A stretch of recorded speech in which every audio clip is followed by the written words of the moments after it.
The story kicks off with Hinagi casually telling Yakido she's already dating someone else. Yup, absolute speed run to emotional destruction. Our boy Yakido finally gathered every last pixel of courage to talk to Suzurawa Hinagi, his lifelong crush, ready to drop the biggest confession of his career. Standing like a stiff NPC, he told her they've known each other forever and she's always been special. And then, boom, instant rejection. Yakido just clenches his fist like he's powering up for a sad anime arc and sprints away, leaving Hinagi frozen like she just witnessed a glitch. As he runs, every memory of her plays in his brain like a tragic slideshow. Bro really thought they had the same feelings. Now everything feels fake, tears streaming. He wishes he could straight up uninstall himself. Next up, first year Class B, Yukido's new battlefield. It's the first day of school, aka the Please Don't Mess This Up intro day. First up is a girl named Sakura, who introduces herself like she's sunshine in human form. Yakido immediately labels her the cheerful type and starts overthinking what personality he should cosplay. Then a girl named Shikado Anna pops up and says she likes bugs. Out of nowhere. Zero context. Full weird mode. Yakido instantly files her under gloomy vibes. Meanwhile, he's internally debating whether to make a grand entrance or stay low-key. Eventually, our unhinged protagonist decides to play the forgettable gloomy guy. Bro thinks he's cooking, but he's literally serving cringe. When it's finally his turn, Yakido stands up and casually thanks everyone for taking care of him, because he's quitting school. On day one, the class collectively shuts down. Everyone's mouth is open like a goldfish. So much for being forgettable. He just became the class cryptid, but Yakido's cool with it. Dude understands he did something weird. At least he's self-aware. The teacher calls him by his last name, Kokanoi, and asks what in the world he just pulled. Yakido just shrugs and apologizes, saying the world is unreasonable and school is pointless anyway. Teacher is confused, but kind of forced to accept this philosophical meltdown. Then Yakido keeps going. He introduces his full name and declares his ultimate goal, becoming the quiet loner who pretends to sleep all day. He even says everyone can insult him and call him mentally unstable if they want. Bro is building his own villain origin on purpose, but he's convinced no one will talk to a gloomy character like him anyway. Everyone is too stunned to function. Yakido thinks, great, mission accomplished. But teacher Fujiro slams the brakes on his nonsense and says he shouldn't waste his youth. She'll help him. He rejects the offer instantly and casually adds that his high school life isn't the only thing he's already wasted. Even Fujiro gets creeped out by how real that sounded. She tells him to sit down and basically marks him as problem child number one. The class bursts out laughing while Yakido insists he was just being humble. Fujiro laughs even harder. Yakido's confused. He thinks his intro was perfectly normal. He asks his seatmate for validation. Seatmate says, whatever you are, bro, this school year is going to be fun. Then he calls Yakido by his first name, hands him his phone, and asks to swap contacts. Yakido is shook. Why is someone being friendly to him? He calls the guy Tanaka, but turns out his name is Mihoki. Yakido apologizes and says he wasn't listening. But then the real question hits him. Why is this dude talking to a gloomy guy like me? Mihoki says Yakido is more unique than gloomy. He just wants to be friends. Yakido thinks Mihoki plans to use him as a background character to look more handsome. But honestly, a self-centered guy is easier to handle than someone unreadable. Noticing Yakido's internal rage, Mihoki says he looks like he's mentally cursing him. Yakido then randomly pulls out cash and asks if being a friend means giving money. Mihoki stares like, bro, what trauma do you have? He tells Yakido to put the wallet away. Yakido does instantly, going full puppy mode. Mihoki smiles and says they'll be buddies now. He asks if Yakido's free after school. Just then Sakura Kana suggests karaoke since they're classmates now. She invites Yakido too, sending him into overthinking hyperspeed. These were the bonding moments he wanted to avoid. He immediately marks Sakura Kana as Ultra Sunny type, his biggest enemy. So he switches tactics. He calls her queen and insists on calling her Elizabeth. She's baffled because her name isn't Elizabeth. Yakido then freaks out that he was even invited. So Sakura explains that Mihoki told everyone he wasn't weird. Yakido checks the faces of the group, some excited, some unsure. Then he slams his hands on the desk and apologizes dramatically, saying he can't go because he has things to do. Sakura accepts it. As he leaves, she calls out that she hopes he comes next time. Walking home, Yakido reassures himself he wasn't lying. He doesn't need to cook dinner for his mom. Plus, hanging around girls screams danger. He thinks about Hinagi being in a relationship and refuses to cause trouble. Then there's Kamishiro Shirori, the girl who seems uncomfortable around him. Yakido assumes she hates his existence. Seeing both their names in his class list made him vow to avoid them forever, but fate threw all three of them into the same class. Meanwhile, the rest of the class is vibing at karaoke. They start talking about Yakido. One dude says he's bad news, who quit school on day one. Mihuki defends him, saying he's just interesting. When they ask if Mihuki knows him, he says they played basketball in middle school on different teams. Kamishiro suddenly asks if Mihuki ever had a match with Yakido, and he says yes. Mihuki then asks how she even knows that, and why Yakido didn't show up for the tournament. Kamishiro looks away and says she can't talk about it. One girl asks if she and Yakido are close. Kamishiro says the opposite. She's sure Yakido hates her. She remembers the summer of their second year. She actually liked Yakido a lot. Their club wasn't serious at all, so the kids made their own fun. But Yakido stood out.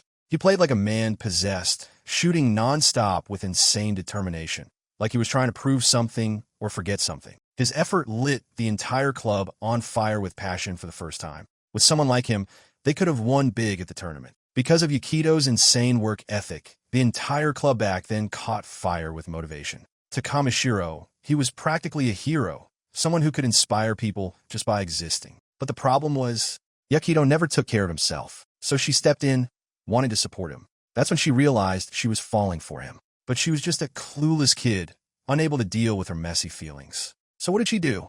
She confessed, and then betrayed him in the worst, most stomach-churning way possible. Honestly, this girl needs a therapist, a priest, and maybe a padded room. Looking back, Kamishiro was sure she was the reason Yakido became the way he is now. Suddenly, she locks eyes with Hinagi, full intensity. Hinagi stands up, defensive, demanding Kamishiro repeat what she said. Kamishiro refuses and instead interrogates Hinagi. Why is she acting so hostile? What happened between her and Yakido? Two girls in the group feel the tension immediately. The karaoke room just turned into a WWE ring for no reason. And it made zero sense because Kamishiro and Hinagi were supposed to be friends from middle school.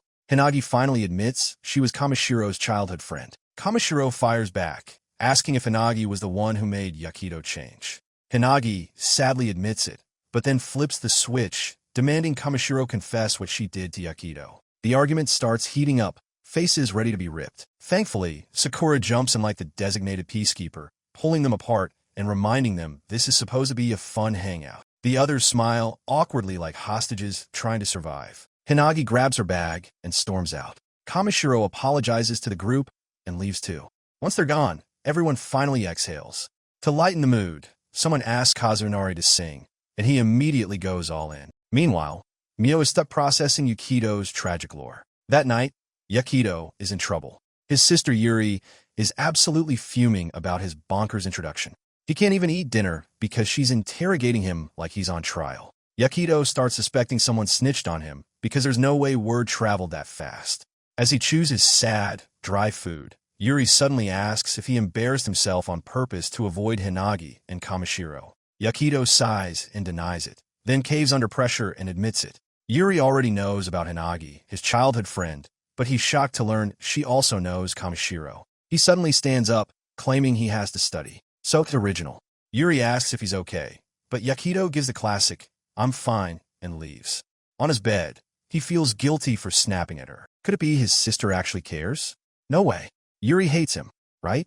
Meanwhile, Yuri slams the table in anger. She's sick of seeing her brother suffer. She wants him to have a good high school life, but nothing ever changes. In her eyes, Hinagi and Kamishiro are useless little pests. She swears she'll never forgive them. Based on Yakido's reaction, Yuri is convinced he still hates her. He only talks to her when necessary. Their sibling relationship is far from normal, but she knows it's her fault. Ever since that day, he stopped calling her his sister. She hugs herself for comfort, accepting that he'll probably always hate her. Even so, she vows to protect him from Hinagi and Kamishiro. Next day at school, both girls are suddenly acting interested. Kamishiro asks if Yakido is joining the basketball club and mentions she's planning to be the manager. Hinagi invites him to lunch like it's completely normal. Yakido stares at the sky like, "God, why do you keep sending me side quests?" He's always been unlucky with women. His mom neglected him. His sister hated him. His childhood friend had a boyfriend before he could confess. And during his heartbreak era, he got bullied. His relationship stats are literally in the negative. So he develops a theory. He must have been a reincarnated hero who defied some demon king and got cursed with horrible luck in this life. That explains why he can't form deep bonds and struggles with empathy. It's too much, so he stopped trying to understand it. But now, suddenly the world flipped. Why are Hinagi and Kamishiro fighting over him? Kamishiro insists she should talk to him first since she approached him first. Hinagi argues she'll talk to him after lunch. Yakido just wants them to fight somewhere far, far away from him. Then Mio casually asks Yakido what club he's joining, completely detonating the situation. The girls go silent instantly. Yakido glares at Mio for making everything worse. Kamishiro moves first, pleading with Yakido to join basketball. She promises to actually commit as manager this time. But basketball brings back trauma for Yakido. He tried so hard, and it all fell apart. So he tells her bluntly he doesn't play anymore. Kamishiro refuses to accept that. Desperate, she slaps her hands on his desk, reminding him how much he worked. Yakido coldly fires back, saying she knows exactly what happened after he put in all that effort. Kamishiro's eyes fill with tears. She tries to form a reply, but Yakido cuts deeper, asking how long she plans to pity him. She panics, trying to say something, anything, but Yakido ends it. He's not joining any club. He's a gloomy loner. His club is going home. Mio tries convincing him otherwise, but Yakido is done. He heads to the door, declaring he's going to the cafeteria. Kamishiro calls out to him, but he ignores her, wishing her luck with being the manager. She notices the coldness. He doesn't say her name like he used to. Girl, still expecting sweetness? Be serious. On the way to the cafeteria, Yakido sees the baseball club practicing. He used to train like a beast, but now, holding a ball means nothing. The passion is gone. He knows he'll never play like before. No point dwelling, he keeps walking. When he returns to class, Hinagi approaches again, asking if he wants to eat with her. She's literally willing to starve until he says yes. Yakido is stunned she waited for him. He immediately breaks her hopes, telling her she should stop talking to him. Hinagi stammers. They're classmates and childhood friends. Yakido says that doesn't matter anymore. She asks why he'd say something like that, and Yakido says he's thinking about her boyfriend. That line destroys Hinagi. Everyone hears it. Her middle school boyfriend was famous, and bringing up that part of her past is like ripping open an old scar. Hinagi nearly cries, begging him to forget the past. Yakido says he's simply being considerate. No boyfriend wants his girlfriend clinging to another guy. Childhood friends or not, boundaries exist. Hinagi tries explaining, but Yakido reminds her that he distanced himself because she had a boyfriend. He can't understand why she can't grasp that. Childhood friends aren't meant to stay together forever. Yakido leaves, telling her to eat with someone else. As he walks away, memories of letting her go hit him. He wished her happiness back then, but now he's unsure how he feels anymore. The moment he leaves, the classroom erupts. Some guys groan because they lost their chance with Hinagi, others just shrug and move on. After all, a girl as stunning as Hinagi was bound to be taken. When someone asked who her boyfriend was, another student eagerly leaned in to spill the secret. But Hinagi snapped before a single word left their mouth. Her voice sliced through the chatter like a blade. The room fell silent. Hinagi trembled, her expression collapsing as tears welled up. "It's all my fault," she choked out. Later that day, the teacher announced their annual outdoor lesson, a hiking trip meant to strengthen friendships. As soon as they were told to form groups of 4, the class exploded with excitement. Yakido sighed. Of course, he already knew how this would end. He was left untouched. Again, like an unwanted sock lying under the bed. The teacher, now desperate, scanned the room for anyone willing to adopt the lone wolf. Most people would have melted from embarrassment, but Yakido leaned back, satisfied. Proof that his brooding, "don't approach me" aura was finally paying off. But then, Mio appeared, smiling like he was about to melt the polar ice caps. He confidently declared he was joining Yakido's group. Yakido froze for a second, caught off guard by Mio's lethal face card, then tried to push him away. Someone as bright and sparkly as Mio shouldn't be hanging around with a black hole like him. Mio disagreed, loudly. Thus began the bickering. Behind them, 2 shadows loomed. Hinagi, Kamishiro. They didn't care what Yakido wanted. They were joining the group too. End of discussion. The next day, the class arrived at the hiking trail. Yakido immediately wandered off, confusing Mio. Suddenly, he yelled toward the mountains. "TARDIS!" Everyone stared. Yakido didn't care. Hinagi and Kamishiro showed up again, forcing him to increase the distance. As the hike began, Yakido avoided both girls like they were landmines. Mio tried to keep the mood alive, But Yukido's replies were dry enough to cause drought. He glanced at the girls. Why did they join him of all people? They had friends, normal friends. He didn't want to ruin their high school lives.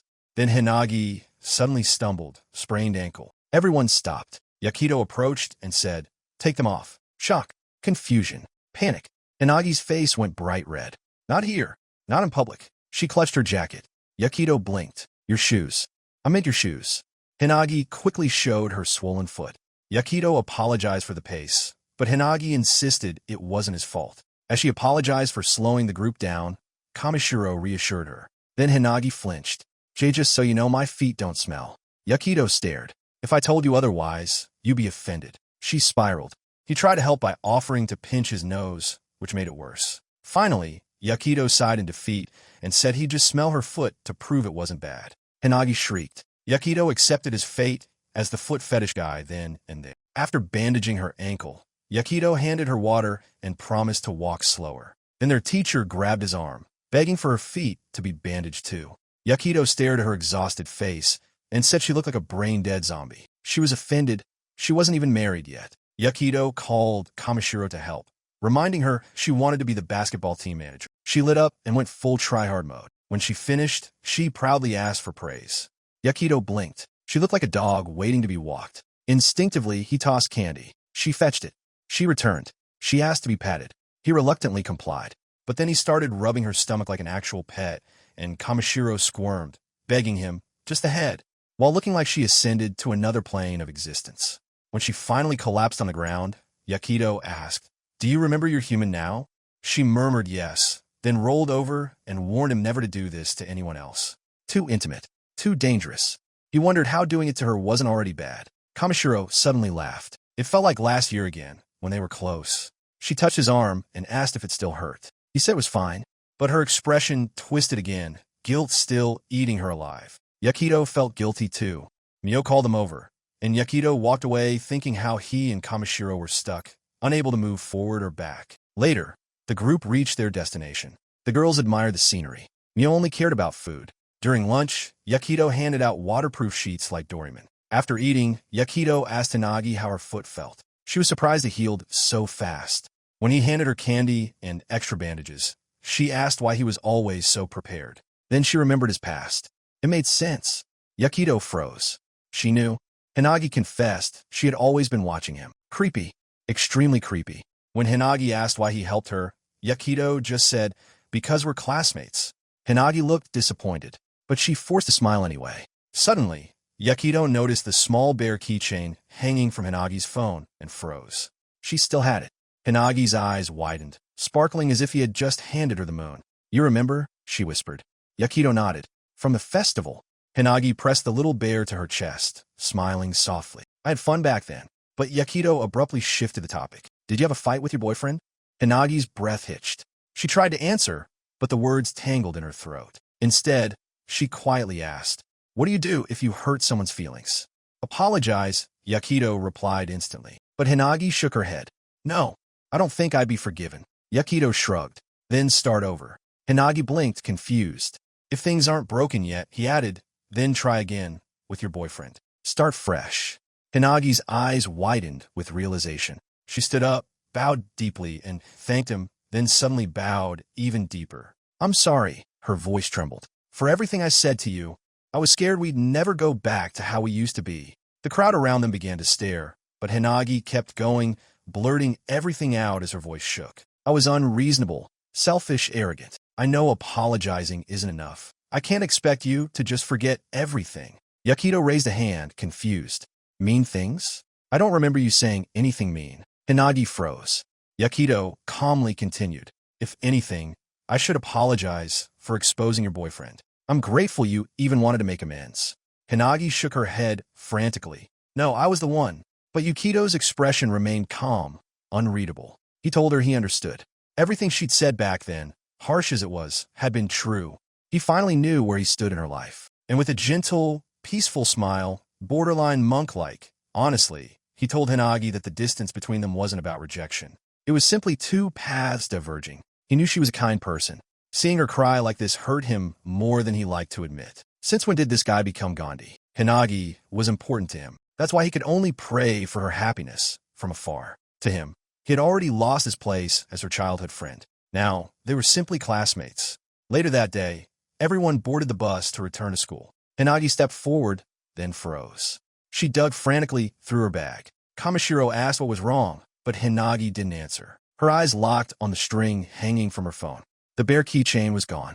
Before she could run back, Yakido caught her wrist, reminding her the bus was about to leave. "It's important," Hinagi protested. "You gave it to me." Yakido's voice stayed cold. "Your boyfriend can buy you another one. In fact, he can buy you 10. That was it." Hinagi snapped. "I've had enough," she shouted, frustration boiling over. Yakido finally realized just how much that little charm meant to her. Moments later, Hinagi sat inside the bus, trembling, clutching the string where the bear once hung. Her chest felt painfully tight. Was this punishment for trying to make things right with Yakido? That tiny keychain wasn't just an accessory. It held every memory they'd shared. His last gift to her. Sure, she could ask him for another one, but it wouldn't be the same. She stared out the window, mind spinning. Should she go back and search? Her ankle throbbed, reminding her she couldn't. The engine started. The bus rolled away. All she could do was sit there and shake. Later, back at school, the teacher asked where Yakido was. A student said he felt unwell and went straight home. The teacher frowned. He hadn't mentioned anything. When she asked Mio, he shrugged. "I don't know." Hinagi listened quietly, heart tightening with worry. But Yakido wasn't home. He was deep in the woods again. "I'm back," he muttered. He couldn't ignore Hinagi's tearful face. It haunted him.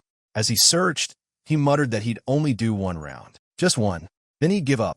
Meanwhile, Hinagi lay in her bed, staring at her phone, whispering to herself that there was no way to restore what she once had with Yakido. Their families had always gone to festivals together. Eventually, it became just the two of them, wandering through lantern-lit streets like it was the most natural thing in the world. Hinagi remembered one moment too clearly. Yakido had quietly reached for her hand, and she pulled away, instinctively, reflexively. Because her palm was sweaty, she tried to wipe it off without him noticing, but he never tried to hold her hand again. There went her chance. Now she couldn't help wondering, what if she had just let him hold her hand? Would things have changed?